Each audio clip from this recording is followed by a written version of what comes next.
Episode 79, The Confession. "Mom," Debbie said, looking at her mother's face. Tears filled her eyes. "Don't cry, Debbie," Carla smiled faintly. She wanted to wipe away Debbie's tears, but Debbie was holding her hand. "Mom, don't move." Debbie knew how weak her mother was. "How do you feel? Are you in pain?" Her heart felt like it was being shredded when she thought about how much pain her mother was enduring. Carla only shook her head slightly. "It doesn't hurt. It doesn't hurt at all. Alex, you'll take good care of Debbie, won't you?" Carla asked as her gaze slowly turned to Alex. Right from the beginning, she had seen the deep affection he had for Debbie. "Mom," Debbie said, understanding the meaning of her mother's words. "Yes, Mrs. Stonehill, I will take good care of Debbie," Alex said seriously as he looked into Carla's eyes. Good. Carla nodded her head in satisfaction. Her heart felt a little lighter. Alex was like family, and he would look after her daughter. "Debbie, there's something I need to tell you," Carla said, looking at her. Already her vision was growing a little dim. Debbie held her mother's hand tightly, her eyes filling with tears. "I'm not your biological mother," Carla said softly as she looked into Debbie's eyes. This was a secret that she had kept close to her heart for 20 years. Debbie was taken aback. "Mom?" she asked. "I had planned to keep this secret for the rest of my life," Carla said, tears gathering in her eyes. "But I felt that I was lying to you, and you should know the truth." No, Mom," Debbie mumbled in a daze. Carla was the only mother she had ever known, and now she was saying that she wasn't Debbie's biological mother. How could she accept that? Alex, who was standing to the side, was also surprised when he heard Carla's words. He looked at both women and realized that the two of them didn't resemble each other. "Silly child, you're as kind as your mother. That isn't good." When Carla looked at Debbie's sweet face, she saw Debbie's mother. Touched by the reminder, tears slid down her face. "No, Mom, you are my mother," Debbie insisted, growing anxious. "Sweet child, I'm not worthy to be your mother," Carla said gently. "Your mother is a dignified and elegant young lady, and I was just her young maid." Debbie shook her head slowly. "When my young mistress gave birth to you, her family placed her under house arrest and she wasn't allowed to go out," Carla said. "To prevent her from escaping, her family forced both of us to inject a poison. We could only survive if we kept consuming the antidote they gave us. Now the poison has flared up in me. The medicine only alleviates the illness for a while. This time it's too late." "Mom, don't say any more," Debbie begged, but she had already begun to accept that Carla was not her mother. "If I stop now, I'm afraid that I won't get the chance to say it later," Carla said gently. "My mistress wanted to keep you safe and raise you herself, but then I learned that your family was looking for an opportunity to kill you while you were still a baby." Carla sighed. "I told my mistress straight away. She was thoroughly disappointed with her family and had believed that if she stayed at home, she would wait for a chance to make a move against them. But when we heard of their plans, we took you, knocked out the guard, and ran out of the house." Debbie was hanging on to every word.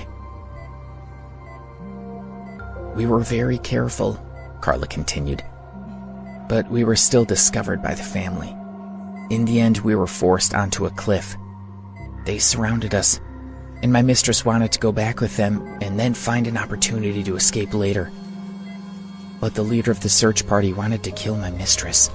She realized that something was wrong, but it was already too late, and they had their guns pointed right at us."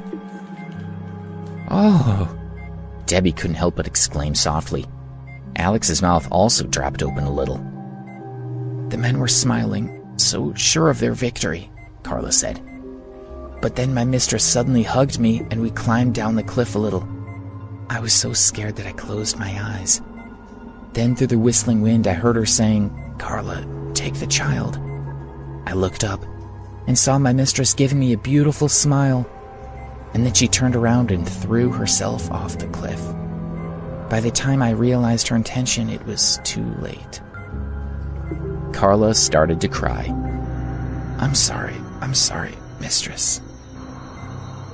Debbie was dazed for a moment, as if she had also watched that miserable scene play out.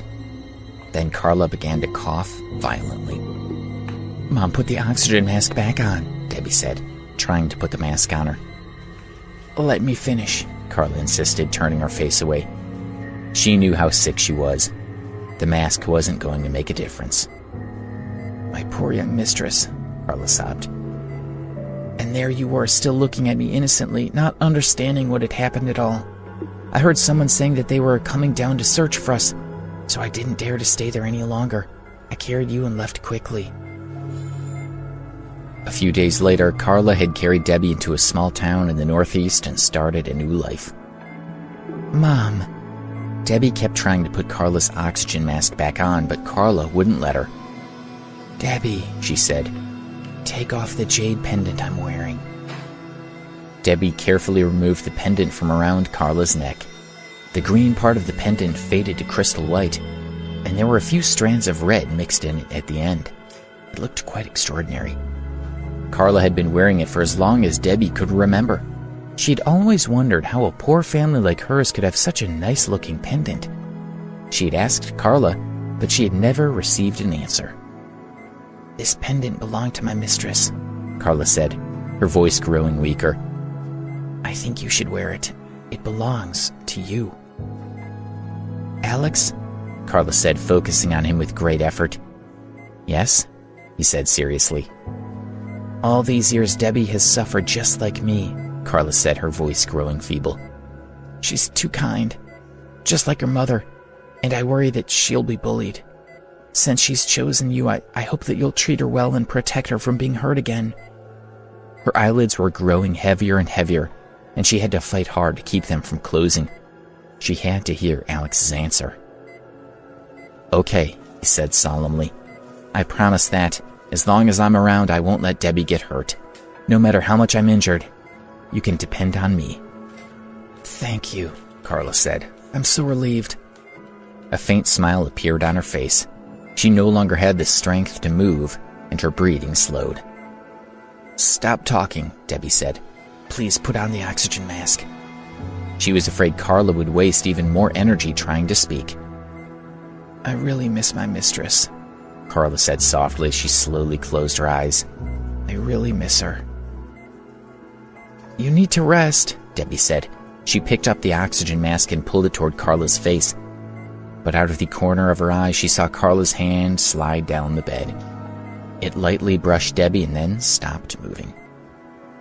Debbie looked at Carla, who had her eyes closed, and felt a great sense of emptiness in her heart. "Mom? Mom?" she asked, her lip trembling. She desperately hoped that Carla would respond like she always did, even just with a soft hum. But Carla just lay there quietly, motionless, her face devoid of life. "Mom?" she asked again, finally realizing what had happened, and a sorrowful wail escaped from her mouth. She hugged Carla's body and pressed her head against her chest, crying sorrowfully. The doctors from the nearby hospital finally arrived and were stopped at the door by Sam. They were no longer of any use. Debbie's mind flashed through scenes of her life with her mother.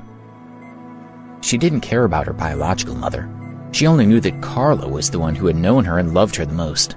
Carla was the woman she was the closest to, and now she was gone forever, leaving Debbie an orphan with nothing but memories.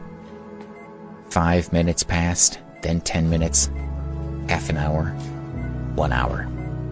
Debbie continued to cry. Her mother's smiling face and voice were gone, and Debbie couldn't control herself. Alex stood silently beside her, listening to her heartbreaking sobs. His heart felt torn in two, but he knew that no one could help her. She needed to grieve. "Debbie, please don't cry," he thought. "You won't be lonely. Not with me here. No matter what the future holds, I'll stay with you forever.